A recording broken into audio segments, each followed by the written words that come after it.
PK here, coming to you from the man cave. It is really cold tonight. Anyways, today I wanted to talk about reproduction cartridges, and more specifically the one I recently acquired. I have a reproduction cartridge of Little Samson for the NES. As you can see, it's clearly a fake because there's a red label at the top when it should actually be green.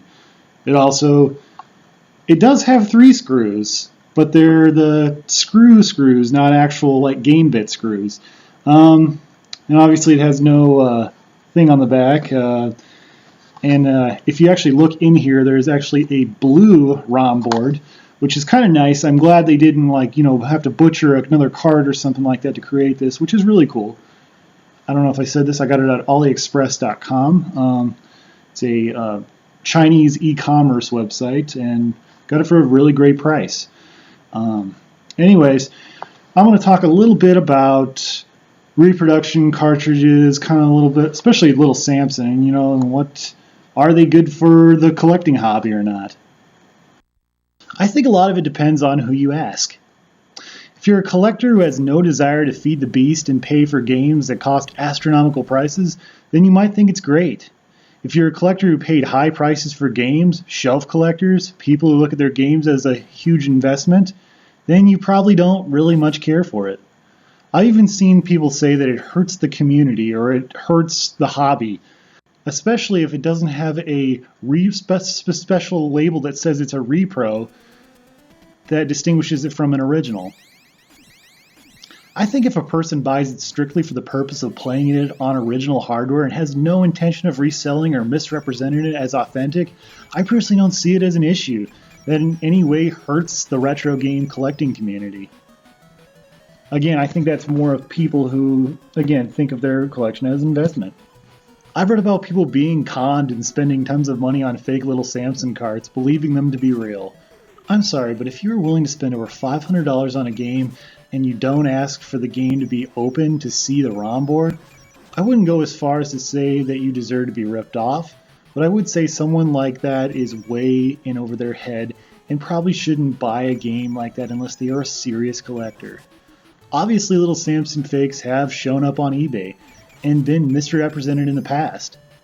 But is that really bad for collectors? Again, it depends on how you view your collection. If you view it more as an investment and less as a fun hobby, then you probably won't like when those kinds of things happen. Frankly, I don't care what happens. If Little Samson Repros flood the market, it just means that more people want to play the game on real hardware, and to me, that's a good thing. If people want to play it on a multi-cart or a flash cart, that's not a bad thing either. I think a game like Little Samson should not be a game that is limited to the only elite few who are willing to pay $800+ for the game. Since I started collecting retro games, the most money I've ever spent on a game was like $63, and that was on Conker's Bad Fur Day, which would have been around the time I first started collecting, when I was really new to collecting and really didn't understand that, hey, you can find deals if you look really hard enough. The more times people get scammed online, the fewer people that will be willing to pay big prices for games like that, especially if there is a chance it's a fake. Again, whether that is a good thing depends entirely on how you view your collection. Someone once asked me if I would pay for a real little copy of Little Samson for like $70, or would I turn it down, since I try not to feed the beast. At the time, I didn't have a real good answer for that. Looking back, I realized that's an incredibly unrealistic question. The reason I say that is because if a game like Little Samson was found, it'd probably be, $5 or $10 because the person wouldn't know what they had. Whereas somebody who's looked up the price, they're going to ask for $700 or better, come on. They're not going to say, oh, I'll give it to you for $70. That's not going to happen.